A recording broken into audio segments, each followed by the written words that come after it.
Hallo, my naam is Teresa en ek wil baie graag iets met julle deel en ek is so opgewonde. Ek het vandag met iets nuuts begin en ek wil ook vir julle vertel iets van my kant af wat ek op beleef het en daardeur gedruk het deur goeie tye en slegte tye, okay? En weet jy wat is fantasties is goeie tye kom op 'n einde, maar so ook slegte tye, né? Niks hou vir ewig nie, okay? En ek glo die Here sal nie iets op jou pad sit wat jy nie kan hanteer nie, né? So dit sê dat jy sterk genoeg, waar ook al jy is jy sterk genoeg om dit te face, okay? En ek wil julle iets wys en ek het begin met karate ek was 11 jaar oud, okay? En daarso is dit, ek het bewyse.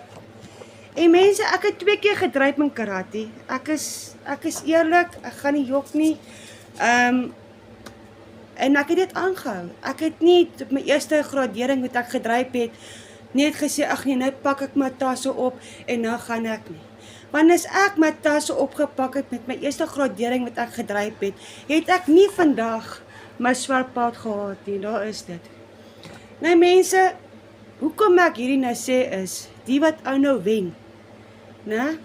En hoekom ek ook hierdie video maak met hierdie iets nuuts wat ek nou van die begin af gesê het is,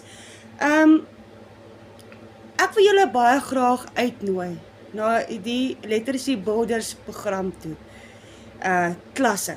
Dit is net 'n uur lank, al wat jy nodig het is wifi en jou foon.